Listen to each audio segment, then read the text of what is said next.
Hello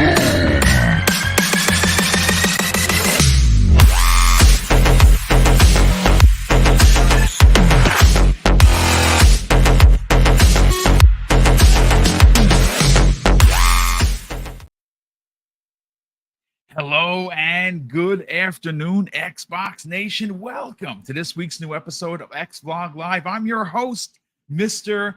BoomStick XL. And today, folks, we have three banger topics to get into.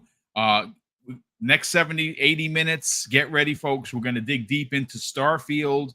I just found an article where it listed the 15 plus classes that we were able to pick. I have already been out in the socials talking about I'm going to be Ronin to bring honor back to the universe. And it turns out there's also a bounty hunter class. So now I hang my head and I don't know where to go. Some of these classes are just bonkers. We're going to get into another story with Avowed. It turns out that at one point it was going to be a multiplayer game. And the reason why was because that is what they needed to do to sell to publishers before being acquired. And this also then goes into exactly why Microsoft went out. We had heard rumors. Remember, no one has actually said this officially. We have heard rumors that when Phil Spencer was visiting Obsidian and they were considering an acquisition, they saw a game behind the scenes that made them say, yes. And it turns out that this was, in fact, Avowed.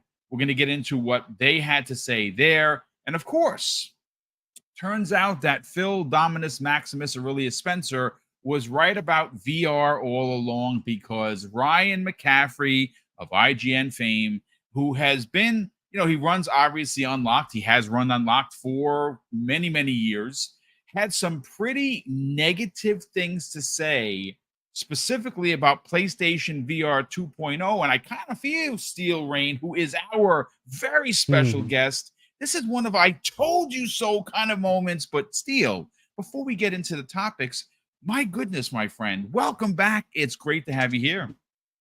Boom, man, it is such an exciting time to be right back in the kingdom of Mr. BoomStick XL, and ready to chop it up about these these topics that you got lined up. Starfield is right around the corner, but we all know that Armored Core 6 is the game of the year.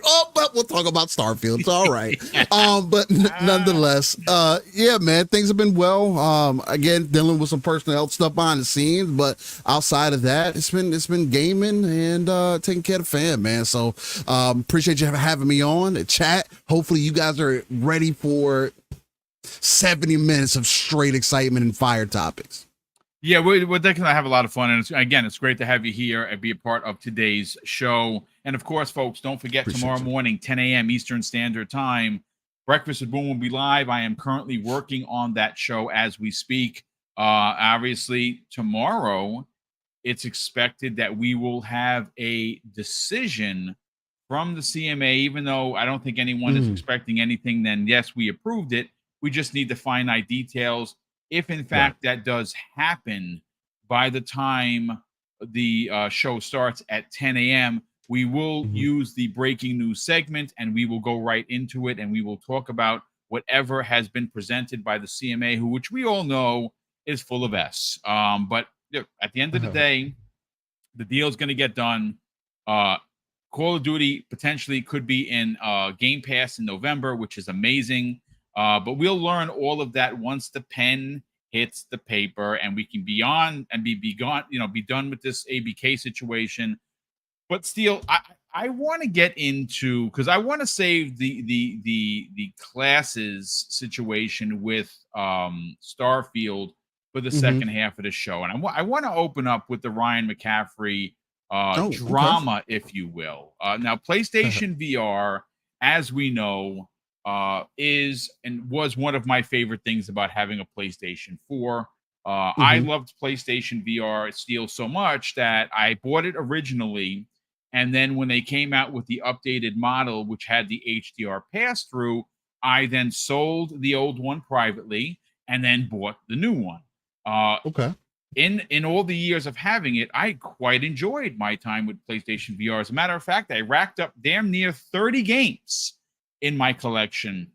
And it turns out, Steele, that Sony gave me the big FU along with many, many, potentially millions of other customers, that they would not allow these games to be backwards compatible with the new PlayStation VR. So what I did as a consumer, and what consumers or smart consumers should do, is vote with your wallet. And I said nay to PlayStation VR 2.0 because it was very pricey. Well, ladies and gentlemen, now again, we got to give credit where credit is due. J-Rock, very, very popular Twitter, combatant, if you will, a good friend of this program, great friend of the community. He wrote a simple tweet. He said, I did warn you, and he was correct in saying so. So this is the tweet from Ryan McCaffery, which, by the way, has me blocked. And that's because, we have had work. And it's fine. Listen, I don't come at him personal anymore because he has his opinion. I have my opinion, and that's perfectly fine. I don't support him or Unlocked or mostly IGN for that matter, because they're just not really a good place for news. They're a good place for PlayStation opinions only. And well, that's why I don't support them as I once did. But Ryan McCaffery put out a very, very auspicious tweet where he had a lot to say about PlayStation VR. And the reason why I bring it up on an Xbox show, Steel Rain, is because, well, if I recall, there were a lot of concern trolling, and even specifically some Xbox players, which will remain nameless, of course, on this program, that gave Phil Spencer the business for lying to us about VR. Well, it turns out that his decision to back away from something that was not only untested, unproven, but was considered to be a niche product, turned out to be the right one. And well, I mean, obviously he is the head of Microsoft Gaming for a reason. So let's read the tweet from Ryan McCaffery of IGN fame, folks. He says this: I massively regret the $597, including tax, that I spent on PlayStation VR 2.0. I love great VR game experiences. I was so excited that Sony was doubling down with a truly powerful second-gen headset, but they burned me. There are no games. It literally feels dead. Look at the layer of dust. And he took a picture of this $600 device that is, in fact, very powerful, does have some onboard, high quality tech. But what did I say, folks, along with J-Rock and yourself and Pongso when you guys talked about it, along with countless others? Great tech. Sony is going to do what Sony does. One game.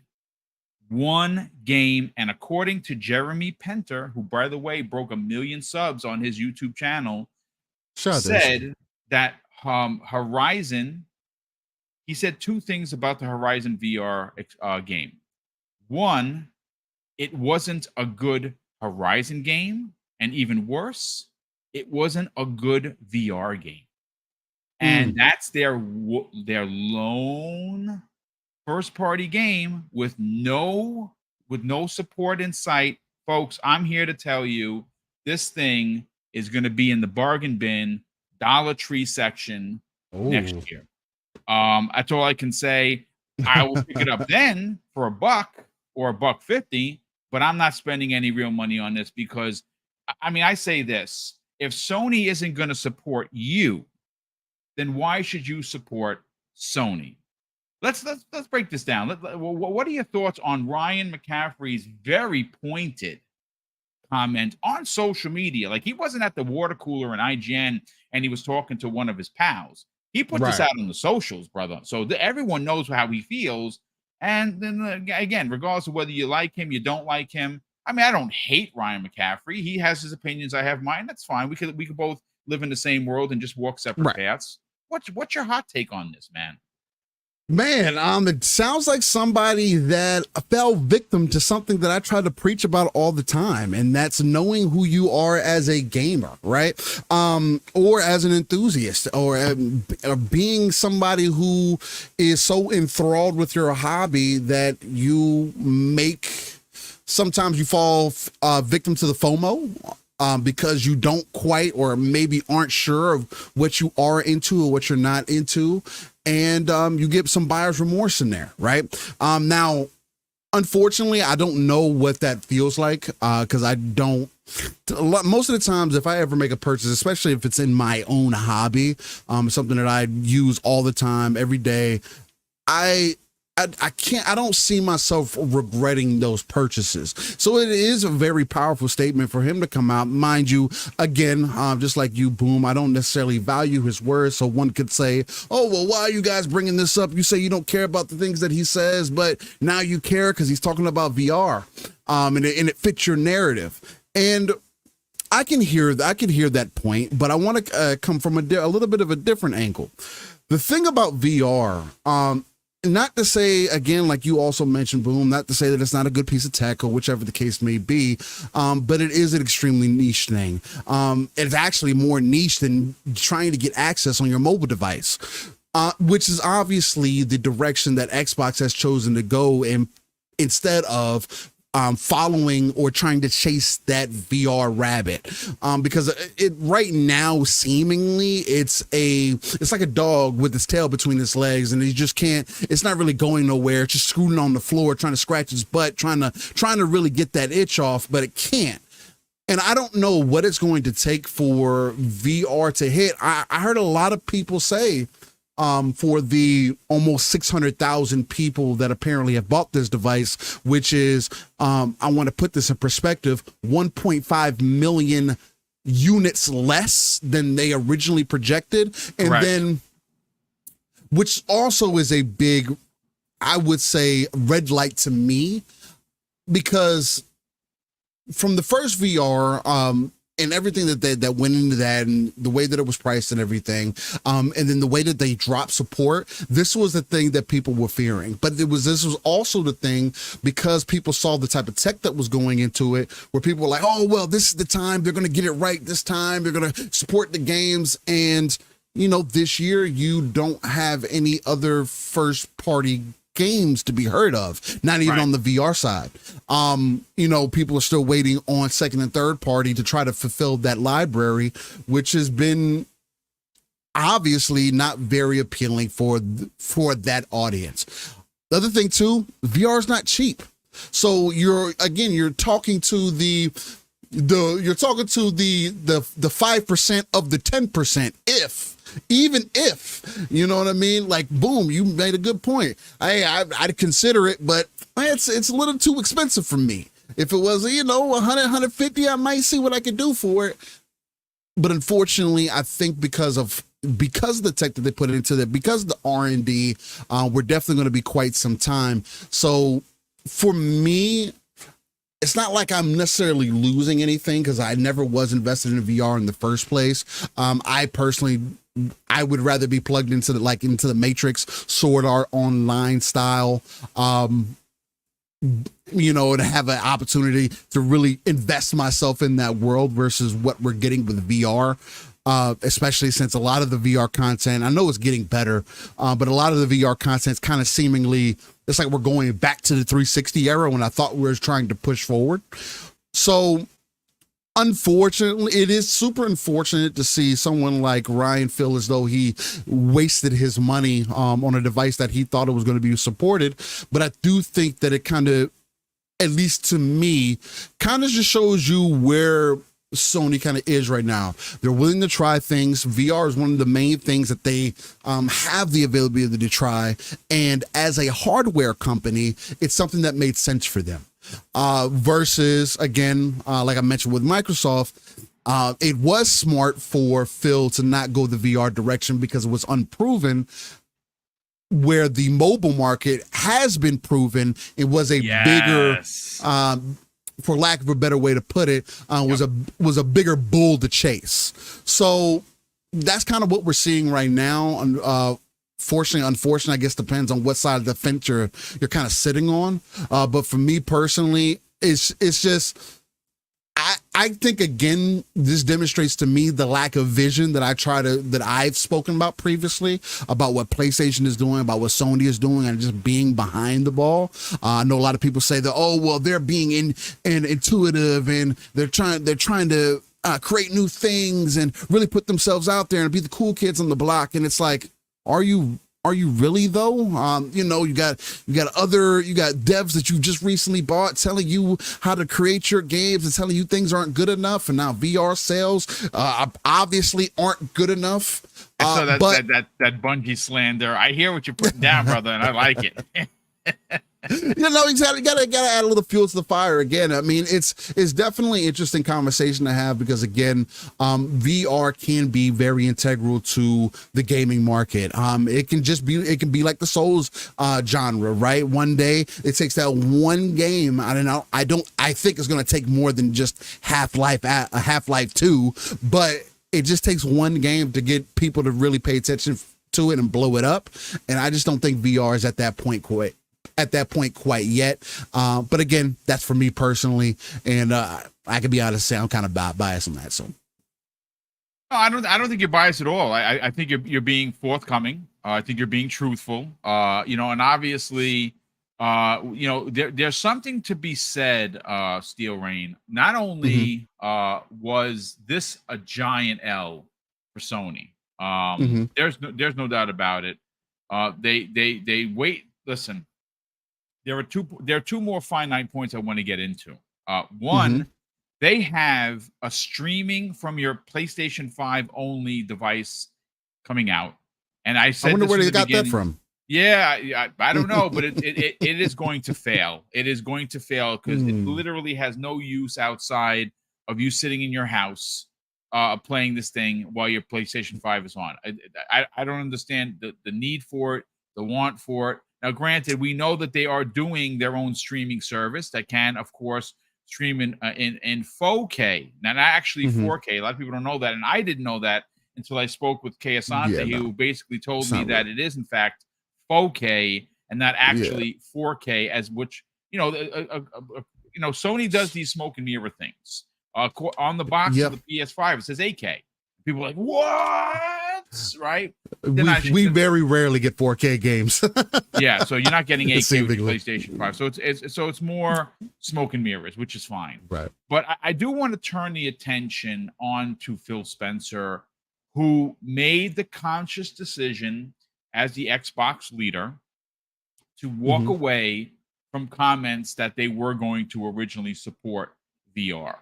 Obviously, they did very well with their first Connect peripheral. It's probably one of the highest selling peripherals to date, or it's like up there in numbers.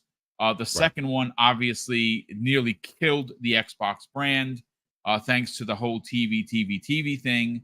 And I said from the beginning that unless it was going to be a Microsoft device, like a controller or a console, I think they were going to be a bit gun shy on investing in potential something like VR. Now I'm a VR fan. Anyone knows it. I had PlayStation VR 1.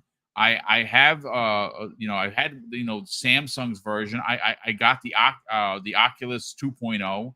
I didn't get the 3 because there's no really need for it. I don't play VR enough to spend this kind of money. Right.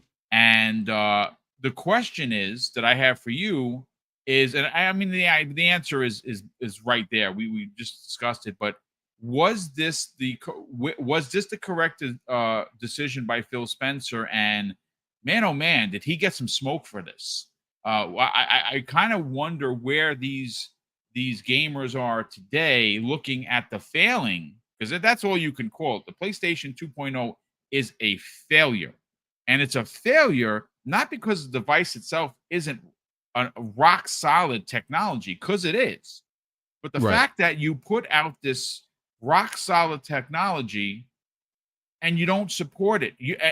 That's the crazy thing. Like, there's not even, if there's going to be support, Steel, it's going to be first party. And it started out which supposed to be on the right foot. Turns out that the Horizon game wasn't really that good. and there's no support, in sight. Turns out Phil was right, man. Yeah, seemingly, and unfortunately, he got a lot of the flack for it. And again, that's the gamble that you take in business, though, right? But again, I do think it just speaks to the lack of foresight, because there's so many different things that PlayStation could have definitely done to be more beneficial to their overall brand power, right? Yep. Making the device compatible with PC, saying, hey, not only can you play it on PlayStation, but you can also use it on your PC. We know that it's not trying to keep everything so enclosed to your ecosystem, because you're so entranced in that old mythology of doing business. Now, I get it.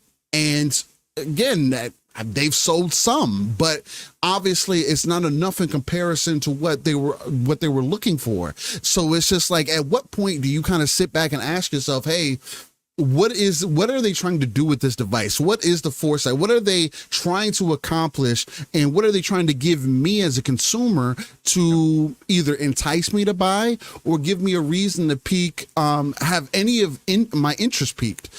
Which is, again, that's my biggest concern about what's going on currently, because, and why I do feel that Phil, no pun intended, gets all the proper notability from other places, because he is leading things in the right direction because of what he's doing with the cloud and streaming. And that's why it's funny that now, PlayStation wants to put things out like, oh, you can 4K stream in these games. And it's like, okay, well, you're obviously looking at your competition and saying, well, we need to be able to do some of these things too. Hey, now we're not going to talk about numbers in our subscription now. I saw some of that go through the timeline today. It's like, okay, so now it's okay to not talk about numbers. Now this is something that your competition has blatantly been saying that, hey, that's not how we've been doing business. And now you're looking at the numbers and saying like, oh man, maybe our numbers aren't as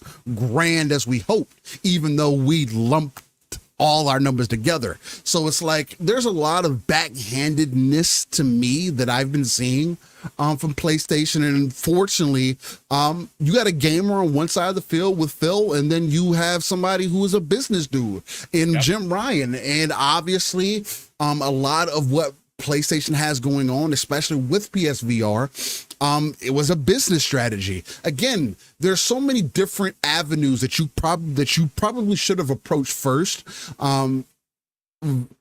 versus you putting the R&D and time into a VR2. Again, getting a mobile app ready, getting a PC app ready, getting more games to PC day and date, like a Final Fantasy 16, where you can cut deals for it to not only be on your platform, but also be available on PC, so you can be cut into more of the pie when those monies start raking in, because it's available on multiple platforms. That's the thing that kind of speaks the most that speaks the loudest for me, because again, they put their eggs in this basket known as VR, and seemingly, at least from what we're seeing thus far, it doesn't seem to be pandering out for them, and that's unfortunate. And the R&D costs that went into this thing had to be in the millions. 1,000%. Yeah, I mean, and obviously, I think we all saw the writing on the wall. And again, nobody wants to be right in the situation, because nobody wants to see anyone fail. Look, and I know some people are like, oh yeah, F Sony. I hear ya. Like, I have a PlayStation 5. I'm glad I do. I have Spider-Man pre-ordered. I got the plates for my console. I got the controller. I'm in the bag. I'm there. You know what I'm saying? I even have a Miles Morales holder. One of the cable guys holding my controller, which I'm going to remove the white one and put the Spider-Man one there, and that's going to be dope. See, like, I'm into that kind of stuff, so I can't wait. But this is a very disappointing. But I also think it's gratifying for Phil Spencer, and of course he's a gentleman. He would never admit this. That he made the right call. He backed away from it, even though he got a lot of flack from it. People, even into interviews today, dude, people are like, oh, what about that VR? The technology is not where, he always says the same thing. Technology is not where we want it to be in order to invest. And he's not wrong. and this is going to be another giant L. Like I said, expect in the next coming months, as we get closer to the holiday, they're going to drop it 100. They're going to drop it when this thing is $199. I'm not even going to front. I will buy it. I will buy it for $199, and I'll play Beat Saber on it, and I'll try the Horizon game. Hopefully, I can get the bundle for $200. I will not spend a penny more because, like I said, if they're not going to invest into it, then you as a consumer shouldn't invest. I don't mind a bargain basement shot at something because maybe I'll enjoy it because I really did enjoy PlayStation VR 1.0, but this is like I said, ultimately why we're talking about this isn't to point fingers at Sony for failing. It's because Ryan McCaffery is an Xbox guy. He does have an Xbox program, and he had a very sharp pointed post, and I thought it would be very interesting to bring that up in conversation, as well as to give Phil Spencer some more flowers to the reason why he is the head of Microsoft gaming, not certainly just Xbox gaming, because he made a big call. He got a lot of flack for it, and well, here we are. It turns out that they're buying ABK, and who else? Who's next? But listen, before we get into the next topic, I want to catch up on the super chats. We also have a member post here. First super chat of the day comes away of Drawn TJ, who's a very generous friend of the program. He drops a $2 super chat and says, "Hi everyone, hi Boom, hi Steel Rain, hello to you, Drawn TJ." Which of course, Drawn TJ will be joining us next week on Primetime Gaming as our special guest. Looking forward to that. Drawn TJ has been a guest a couple of times. We're looking forward to getting him back. Fantas Archer drops a very generous $5 super chat and says, "Good morning, Boom. I myself like VR, but what people might want to look at are the AR glasses in the market, like Rokid Air, which works on multiple devices." I didn't even know the thing existed. In fact, I never even heard of Rokid. I'm going to look that up because I like new tech like that. Look, folks, I'm probably not going to be around by the time the holodeck becomes a reality, which is very sad for me. But you watch Ready Player One, you're like, yes, that is the life I need right now. So that's why I like this kind of tech. Drawn TJ drops an additional $5 super chat and says, "VR is a waste of money if you have a big TV and surround sound." Yeah, I mean, listen, I hear you, Drawn TJ. I have to push back a little bit because I like VR. Like, I got to tell you. Yeah, it's innovation. Yeah. It is innovation. We're gamers. We're all a bunch of big old nerds. This is new tech. And when you can experience new tech that puts you in a world that's virtually there, like for instance, I'll never forget the time that when I bought the first PlayStation VR and I put on the Arkham game with Batman, I was like blown away. Like, I'm a big Batman fan, and I'll never forget looking over the side of the building and seeing like you're on the edge of this high-rise building and streets behind you and cars are going by. Like I kind of like almost like moved forward, you know what I'm saying? And moved back because I was afraid to fall. Right. That's awesome, man. That's freaking awesome. I know I really can't fall, but you're in this situation. It's a shame. It is a real shame that they didn't have like, for instance, the demo disc that came with the PlayStation VR. I don't know if you played it or anyone in the chat played it. Do you remember the shark cage? That was dope, dude. Like, if you're a fan of Jaws, it was pretty freaking epic. So those are the kind of experiences, even though they're small and they're mini. Beat Saber, phenomenal, right? Still a phenomenal game. It's a shame that this thing is going to die on the vine. Jax82 drops a very generous $2 super chat and says, "Buying a PlayStation VR 2.0 is like paying for the PS5 twice." Yeah, I mean, that's the reality of it. That is the reality, brother. And Iman Burns drops, who's been a channel member for 14 months, says, "Sony is bleeding money. PlayStation VR, DOA. only one game, SM2, and paying Xbox 70%. Two of their games and games are being held back mid 24. I guess it sucks to be Sony right now. Yeah, I mean Sony's in a bit of a pickle. They got some problems. We talked A lot about going it on. last night. Still on a primetime gaming. Their new fiscal quarter one or Q1 report Mhm. came out. Turns out that they don't have any games this year other than Spider-Man for first party, and it Yeah. appears based on the report they're probably not going to have any real games next year either. Now, Hargeet Chani did bring up the fact that MLB The Show will be out, and of course, that is Sony first party, and he's correct. Yeah, We they got have, some second and third party deals too. yeah, they definitely do. But they're Yeah. first party bangers, as the kids like to say, folks. 2025, Yeah. 2026. And that's what it looks like. Let's hope not. Outside of The Last of Us 2 remastered remake ×2, yeah, you'll get that next year. But what you won't get is Factions 2, which obviously was Lord. told, and that's the slide comment that Steele made about Bungie saying, hey, this is not going to work, folks. So take that, put it in the dumpster over there, and let's start from scratch. So Pat F drops a very generous $2 super chat and says, "I'd rather pay my bills than VR. Vote with my wallet." I mean, again, it's a reality of the situation. Again, Yeah. It's funny. Dean Rivera drops a very generous $5 super chat and says, "I bought VR 2.0. It's my first VR unit, and I had a lot of fun. At the same time, I feel left in the dust as an adopter of a product they've abandoned." Yeah, you see, that sucks. And if you try to sell it, you're probably going to get clobbered. That's very unfortunate, Dean Rivera. Thank you so much for the super chat. But again, I'm sorry to hear that you feel abandoned, because that's exactly what people ultimately feel. And Drawn TJ drops an additional $5 super chat and says, "VR is useless to me until we are at Ready Player One level." I hear you. Yeah, we're some time away. We are way. Yeah, unfortunately, we are very, very far away. But let's talk about Obsidian, Steel, and Avowed. Let's do it. Yeah.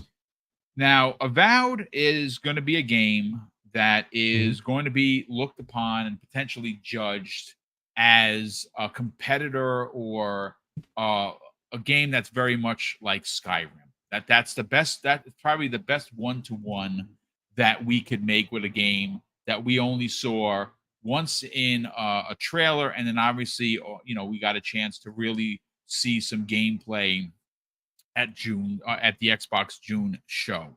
I was I'm completely blown away. We did learn that this is an alpha. A lot of the colors and a lot of the lighting isn't there.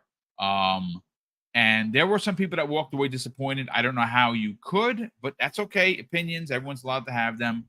This is set in the Pillars of Eternity universe. I've never played Pillars of Eternity. It's just not my kind of game.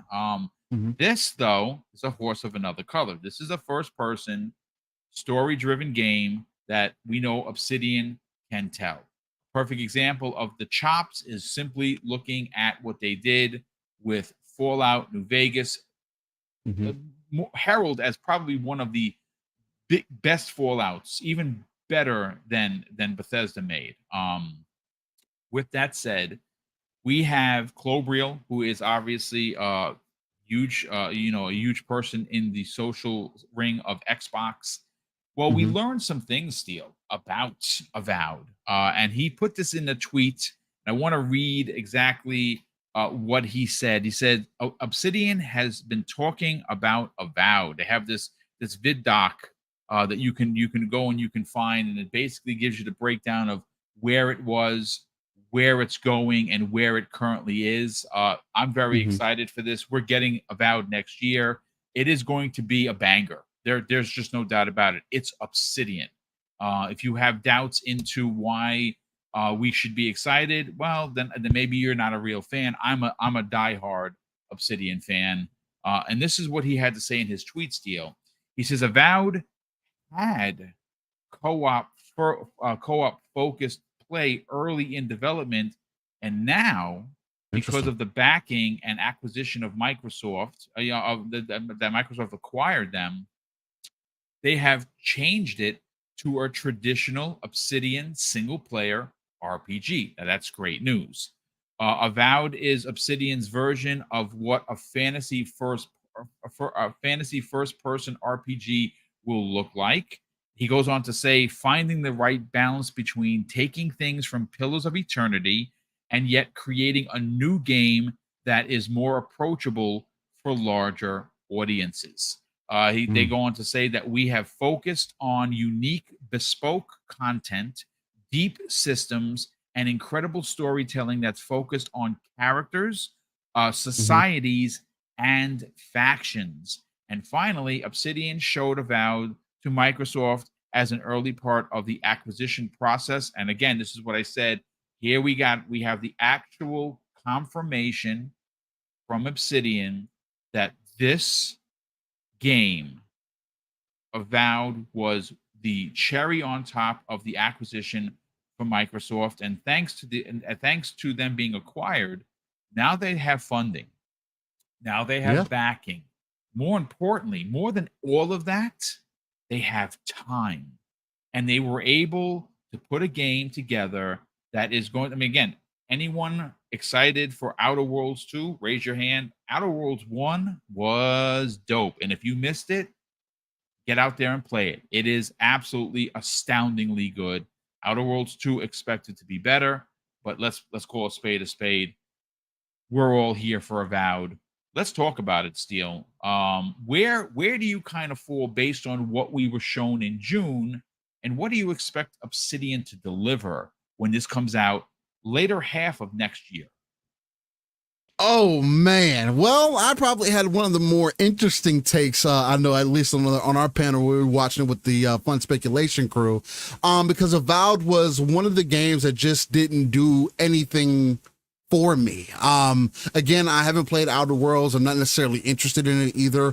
The closest reference that I have to draw to Obsidian, outside of Grounded, which I've watched my wife play, is Fallout New Vegas, which I also watched my wife play to full completion.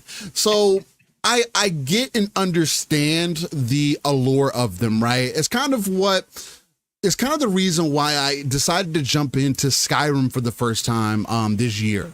Of course, it was modded out, and I had my own issues with that, and I only played about 10 hours of it, but Obsidian was always, at least per my understanding, kind of the little brother to what Bethesda had going on with the other Fallout games, right? And then when they were able to create New Vegas and it hit the way that they did, and so many people, this isn't like a small subsection of people, it's like a majority of people. You scrub through the forums, you look on YouTube, you're looking on the mod pages, people say that New Vegas is that game. So it's like, okay, well, obviously this team has some pedigree. Obviously Obsidian knows what they're doing, and they carried that through Outer Worlds 2, through everything that I hear.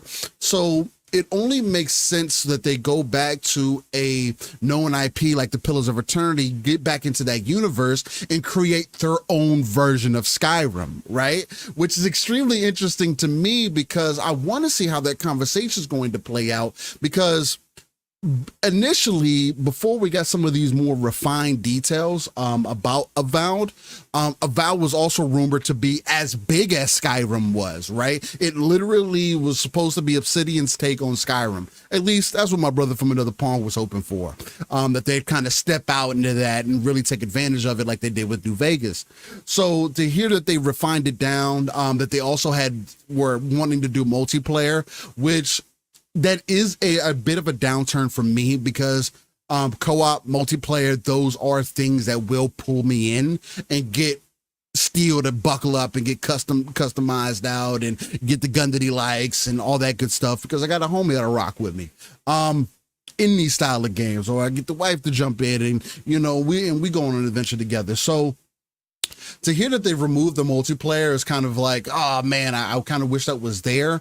But at the same time, if they were only doing it because it was a way to help support their game, because they didn't have the funding to create whatever vision that they had, then that's not sufficient multiplayer in my eyes, right? I don't want something that's just slapped on, oh, I had to do it. That's that Redfall syndrome that I've come to call it, where, oh, we just made this because we needed to, and it is what it is right now.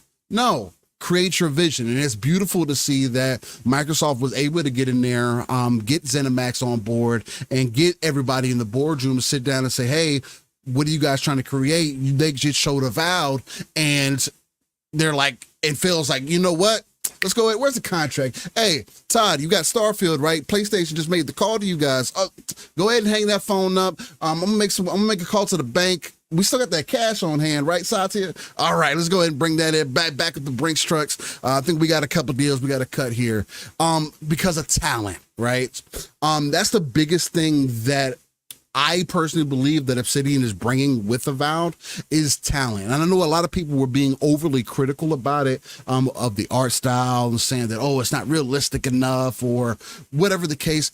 Even for me, as somebody who is I would consider myself a noob to those games, I still understand what their art style is from Obsidian, right? Because I've seen their games played, and I care about the industry, and I care about these devs, and I care about these studios in a way that when they create similar games, or when they branch off and create different types of games, you can still feel that that essence that oozes from them. In Obsidian, like I saw some people messaging in the chat that, oh, well, I don't think this game is going to have some of that humor that they're that they're known for, and things of that nature. And I think at this point, especially with the fact that there's not a monkey on their shoulder now. There's nothing that's saying, hey, we need to do this, or we're not going to be able to make games anymore. They're now in a situation to say, hey, we're under Microsoft. What are we going to do? We come into work and we create exactly what we want. Of course, we want to make a good product, but this is more so coming from a different place, not a place out of necessity, which you can breed some excellence in necessity for sure. But there's also something to be said of what can we breed out of creativity, out of giving devs space, out of, that adventure that they typically don't get. And I think that's what we're going to be getting out of Avowed from everything that we're seeing with this. Their take on Skyrim, another shot at that belt, kind of like how Treyarch and Sledgehammer and Infinity Ward used to be back in the day. I kind of see Obsidian and Bethesda on those same lines, where they're kind of competing with each other. Yes. And maybe this is another chance for them to kind of, hey, look, I think we got a little dungeon here. How about that New Vegas too? So, well, it's funny that you say that, because there's definitely some competitive, what's the best word I could use for it? I will say this. I think that every time Bethesda hears that the best Fallout is Fallout New Vegas and not Fallout 3 or 4. I've heard behind the scenes that people getting their feelings over that. Like, what? I'd imagine. And you know something? I love it.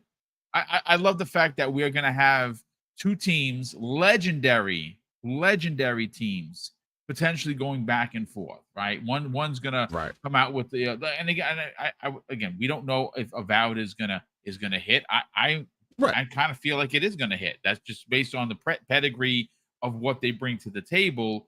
But this is look. I don't know much about Pillars of the Eternity. Like I don't play that game. What I do like about what Obsidian is saying is that they're going to make this more approachable for people who are not fans. See, that's for me, and I think that's very wise. Like I said, if you are happen to be a fan of Pillars, this game is going to slap for you before you even pick up a controller, because it's going to be in a universe that you are aware of. See, I don't know that universe, so it's going to be a first time for me. And I think that they're going to make it approachable. And like I said, I can only go based on my experiences with their prior games. One of which, of course, is New Vegas, which was amazing.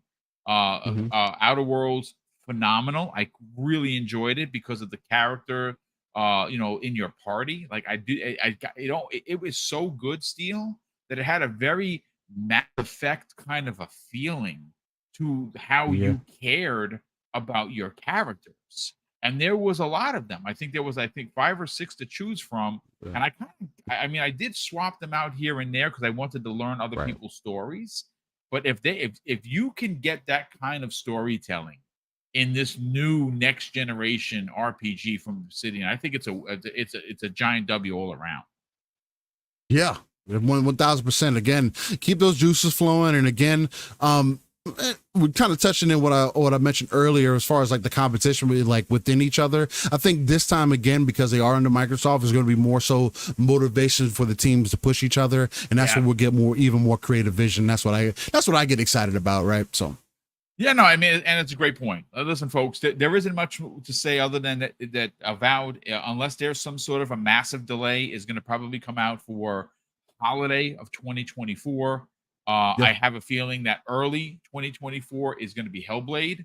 We will see. We know both of those games are coming on top of whatever else ABK will be, has in locked and loaded and ready to go. Real quick, Mohammed Sherez says, anyone know these 15 different character classes? Brother, we're going to get to it. I'm going to break everything down for you right now. But before we get into the final topic of the show, where we're going to cover Starfield, which the excitement, folks. I was saying this to Steele in the green room. My personal excitement for this game, the best way I can equate it to another game is my excitement for the Division. The Division 1, I spent over 1,000 hours in. Like, it's my brother and I, we played it and it was just amazing. Now I get it. 2 separate games, one's a single player versus one's the multiplayer.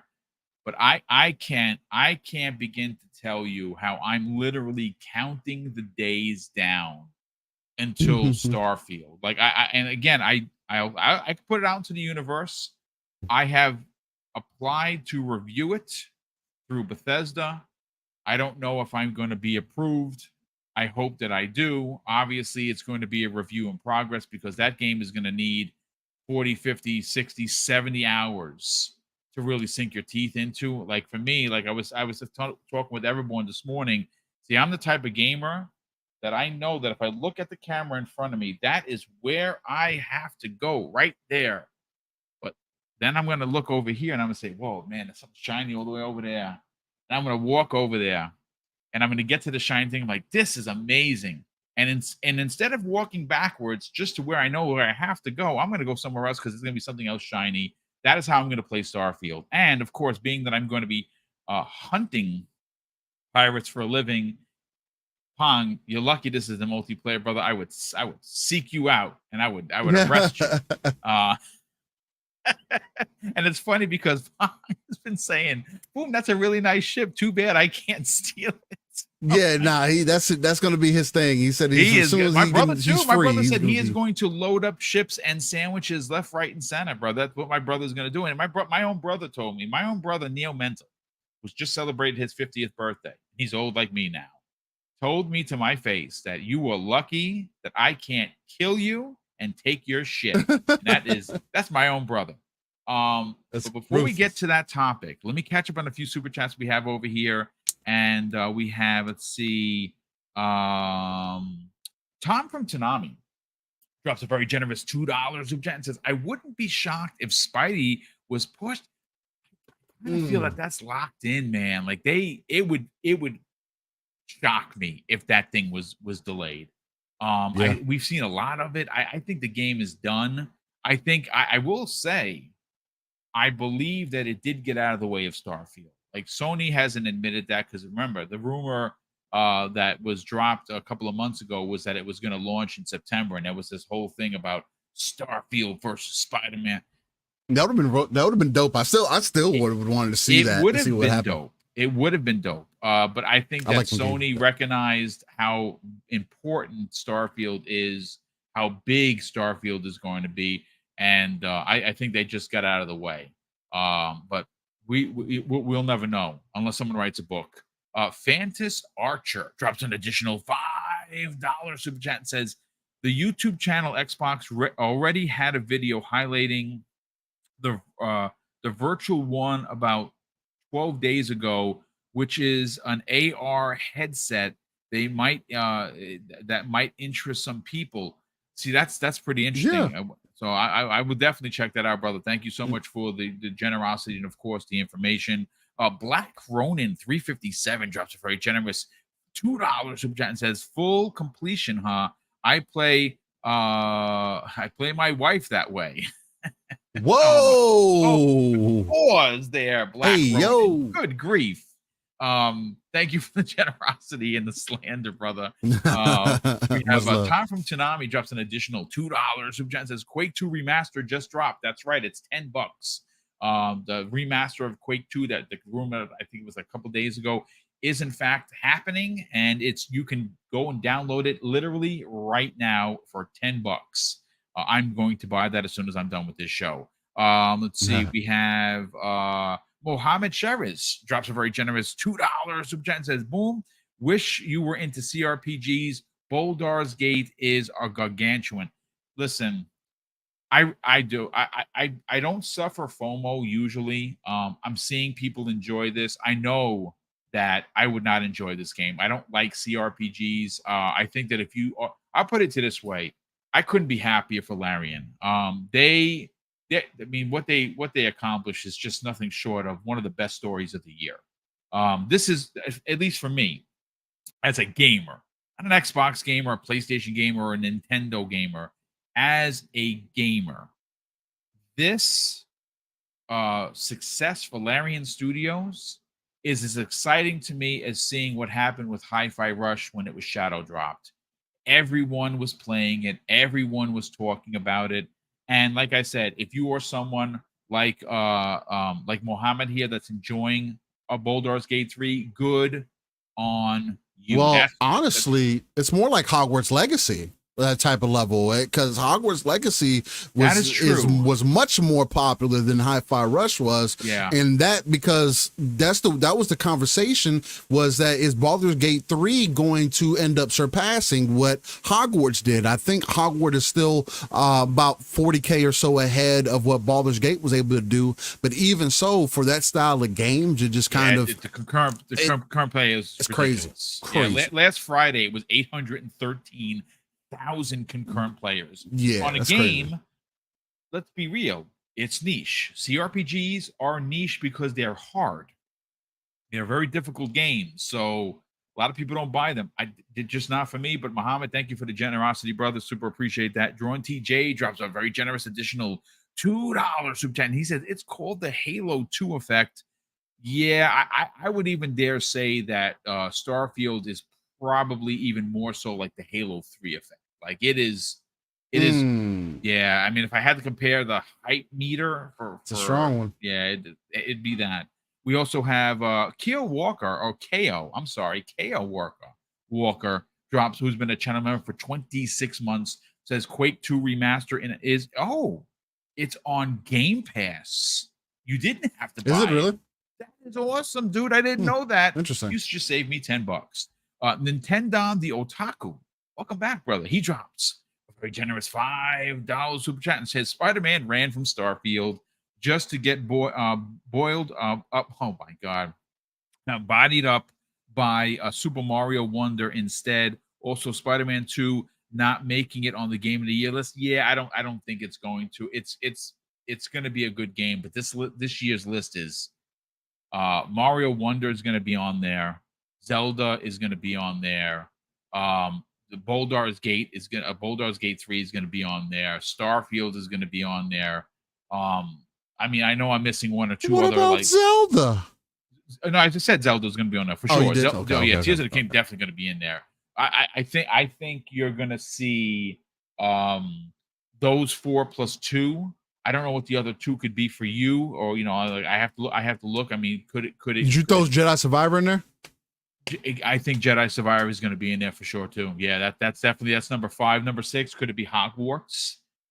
Yeah, you would have to throw Hogwarts in there.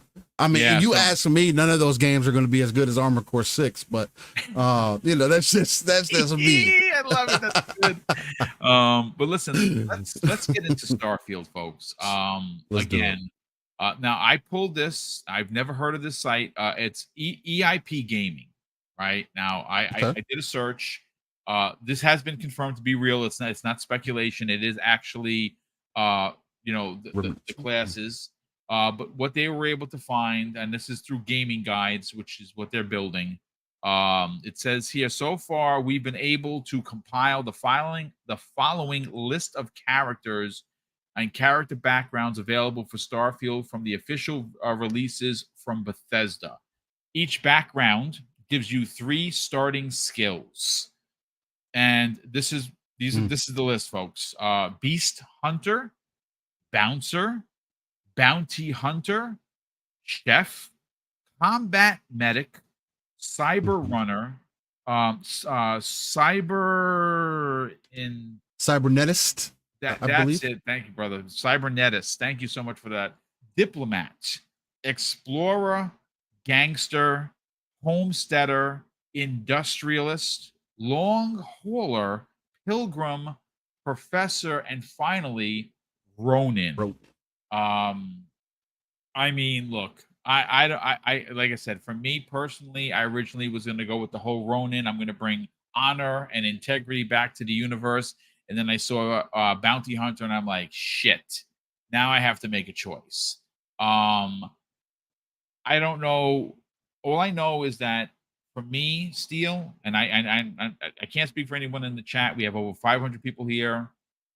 I'm going to spend a significant, probably the most time I have ever spent on a character creation. I want this to represent me in the best way possible. I don't care if I'm on there for 3 hours before I even press start. I'm going to make this character look and feel every bit of myself, because that's how important this is. Let's get your hot take on these 15 plus character traits. Where do you see yourself going, Steel? Man, I got a few different places that I was planning on going, and like you, I thought I was going to go one way, but I might end up going a different way. I was planning on maybe doing a cybernetist, just because supposedly their little description or whatever says, hey, they believe on bringing robotics and humans together, and I wanted to see how that would kind of play out. Do I get more robo minions? Do I get a cybernetic arm? How does that work? Do I end up getting a Gundam at some point in Starfield? No, but let's be real.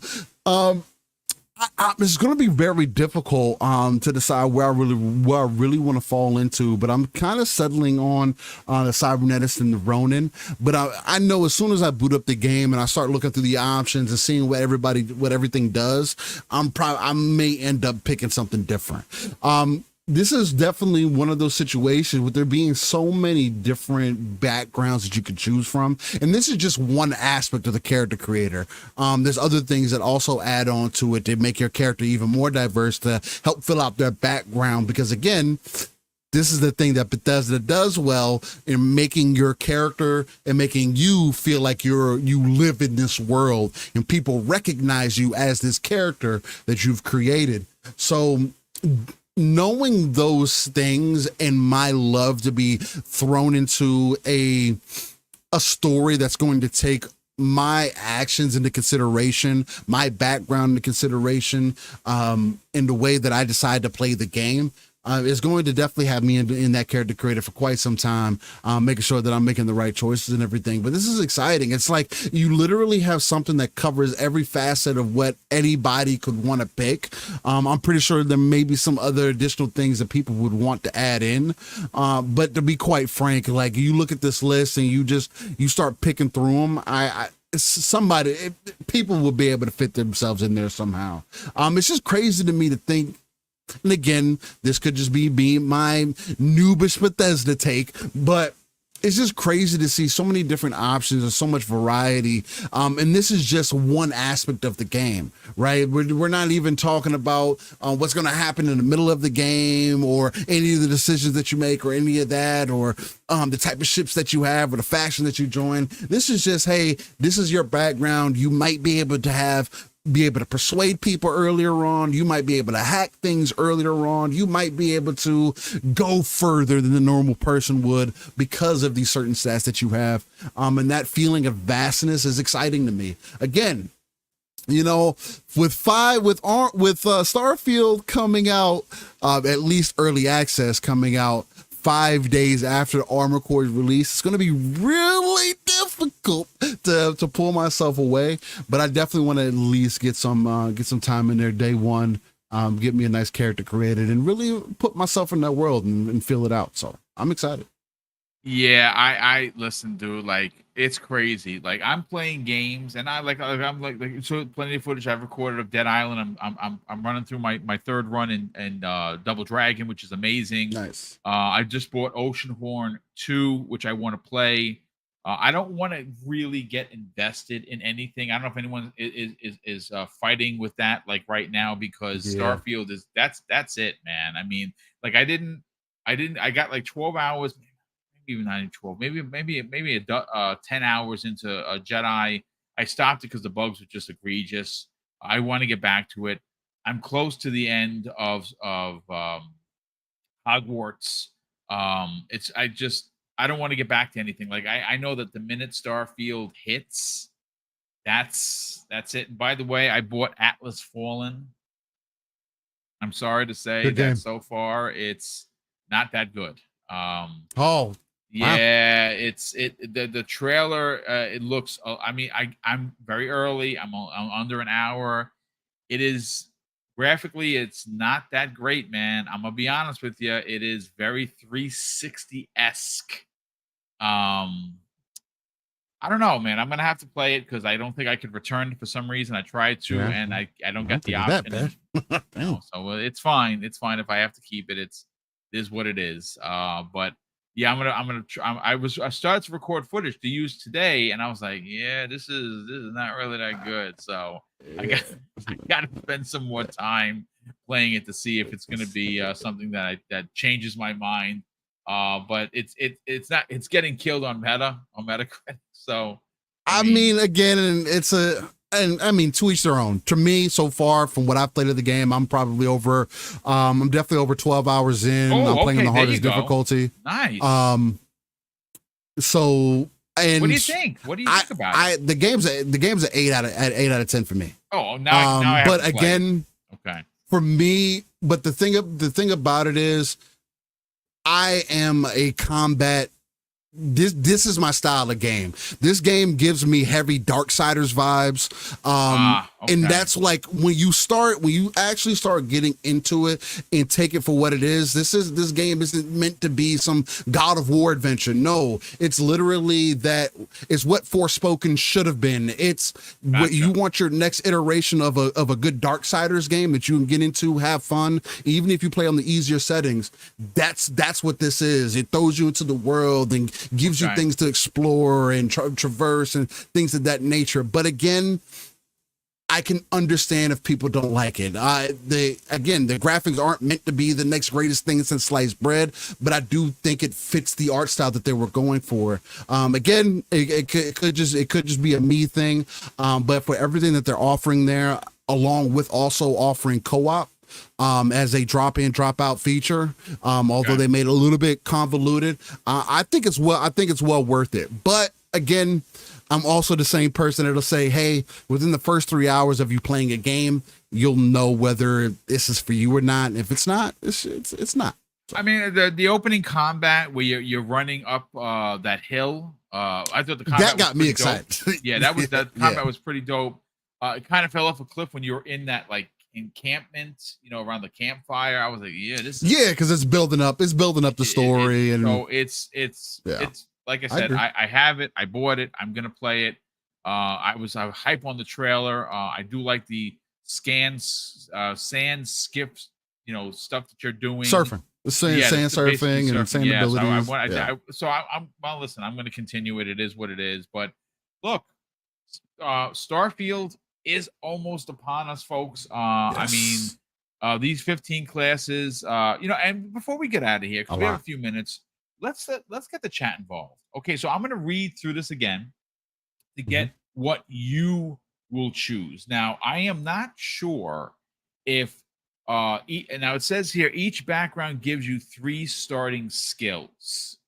So I would imagine that these are again, I'm only reading it the way it is. I don't know if these you can pick from these 3 skills, or are these the character classes that give you 3 skills that are in each character class. It's Beast Hunter, it's Bouncer, it's Bounty Hunter, which I'm teetering on, Chef, Combat Medic, Cyber Runner, Cybernetist, Diplomat, Explorer, Gangster, if you want to be a bad guy, Homesteader, Industrialist, Long Hauler, which is a Han Solo type, to some extent, Pilgrim, Professor, or of course Ronin. Closing out the list of 16. I'm either going to go with the Ronin or the Bounty Hunter class. That is what I'm going to do. That is how I'm going to play this game. Let me go to the chat here and see what they're saying. Throw your thoughts. What of the 16 classes are you going to be? Raymond Muller drops. He basically says he's going to be a Ronin. That's dope. Let's see. Anyone else here want to? Sin says I'm going to choose Explorer most likely. Jago6 says nobody's taking days off of work to play BG3, but they will for Starfield. I mean, that's a fair assessment. I mean, Starfield is it is going to be big. I mean, I guess maybe some people will take off of Baldur's Gate 3. I mean, if that's your bag, maybe. We'll see. Reggie Mobile 9 said that he is going to either be an Explorer or a Ronin. Dusty says Gangster or Ronin. Wilfry Rosario says that they're going to be Bounty Hunter / Ronin. That's what I'm going to do as well. RSJ fan says the cyber thing grabs me. Let's see. Cybernetics says that I think he's going to go for a mix. Yeah, that's cool. Let's see. Cyber says he's obviously Cyber Runner for him. Let's see. Xcoin is basically says it's a heavy single player story. Yeah, absolutely.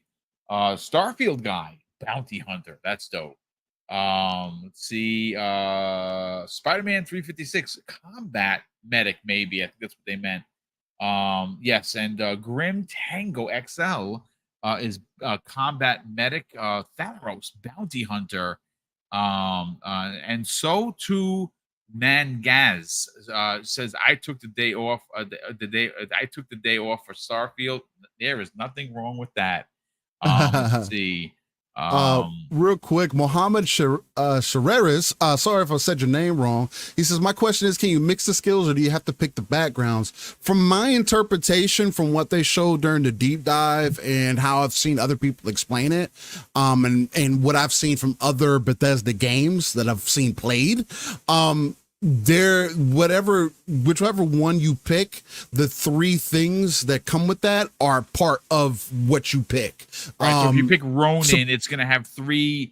Right, and that's what Ronin has. Accessories, right? I guess the best way to say that, like skills, perks, or whatever. Yeah. Right. Yeah. Exactly. And there's no telling if we're going to be able to mix and match those.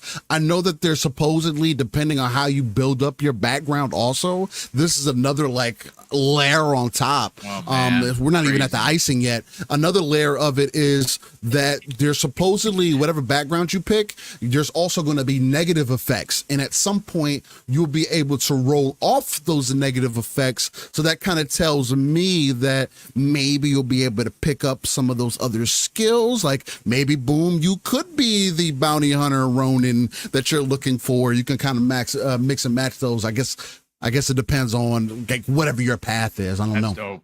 It'll be interesting to see. Listen, we'll know in, oh my god, well, it's 10, Yeah. it's the Don't have to 10th. worry for long. So there's 31 days in August.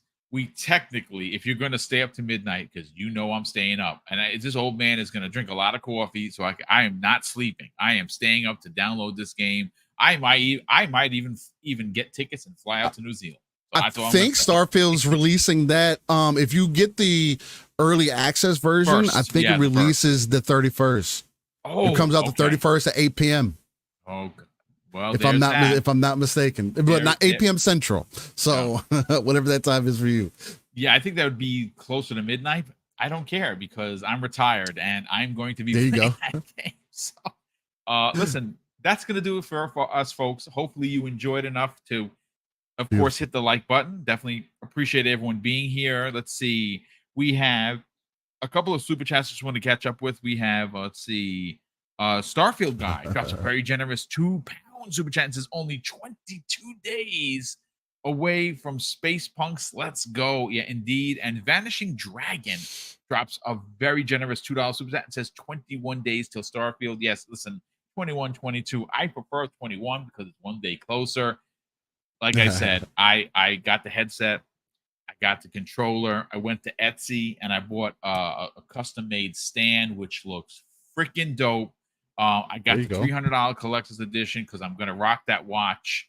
I'm in the bag, man. Like I said this to Steel, and I'll say it again. I have not been this excited for a game. I don't care what console since forever. And this is, I'm starting to get the feeling from the community and from the advertising and from just the fervor on the socials that this game, Starfield by Bethesda, is going to have a Halo 3 level release. Like it is going to punch like a Cineblock. And I'm here for it. Steel, let's sell your brand, brother. Obviously, you and Pong Soul are together each and every Saturday. Unfortunately, you had to, due to some technical issues, miss last week's show. I would imagine that you're going to come back like a vengeance this Saturday morning, 10 a.m. Eastern Standard Time, on the new episode of Living Split Screen. Where can people tune in this Saturday for it, and more importantly, reach out to you on social media?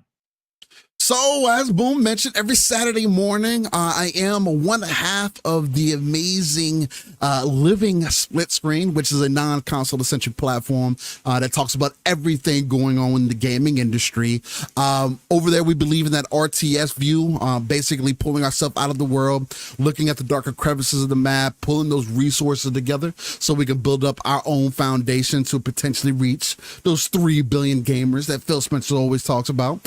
We are on that road to 1K still, so definitely come through and hit us a like, hit a sub if you can. I think we're right around over 960 or somewhere in that range, so we're pushing, we're moving, but again, hard work takes dedication, and when things happen. But I think we're back online. Had some water in some lines that were messing some things up for me, but we got that fixed, so we should be good. All hold bar. But nonetheless, if you want to find me though, Steel Rain, it's Steel Rain the T is a 7 everywhere. Easiest place to type that in is into Google. You'll find all my info there. Trust me, I've done it numerous times. I've made my cousin's girlfriend do it, and she found it. It's like, look, it works. Trust me. But if you really want to know specific places, Twitter and the Xbox ecosystem, just because it just ties into PC very well. But nonetheless, Boom, I want to say thank you for having me on the show. Chat, I want to thank y'all for being quite amazing out there, having those consistent conversations and being passionate, friendly, and just overall supporting Boom and everything that he does throughout the week. And we'll catch you on the next one. Much love. Thank you, brother. Appreciate you being here. Of course, I want to say a big thank you to the over 500 people we had here today. And of course, thank you for the amazing support through channel membership and, of course, the super chats. We cannot do this show without them, obviously, especially when we do the big giveaways. And there are 4 giveaways coming up. We have one in September. We have one in November. We got the big one, which is going to be over $1,000 show in December for the holiday. And of course, when Stalker 2 is released, hopefully that will be in December, there will be another $1,200 show giveaway. My wife and I are purchasing 15 copies of Stalker 2 at full price to give away to not only support CGS, but more importantly, the families that have been uprooted from their home and now are in a different country due to, of course, the Ukraine and Russian conflict, where we've even seen some of their team members that helped make Stalker 2 pass on and get killed in the line of duty. Again, it's our mom and pop way of giving back to this studio, who is again, it's their tenacity to get this game done is nothing short of amazing, and we're going to get a chance to see what that game looks like in action, or at least the fans who are going to Gamescom are going to get hands-on gameplay of Stalker 2, and whenever that game comes out, hopefully we'll get a release date at Gamescom. Hopefully that release date is in December, and if it is, we'll be doing 2 monster giveaways well worth over $2,000 in 2 different shows, and all you got to do is tune in. You got a shot at winning one of those major prizes.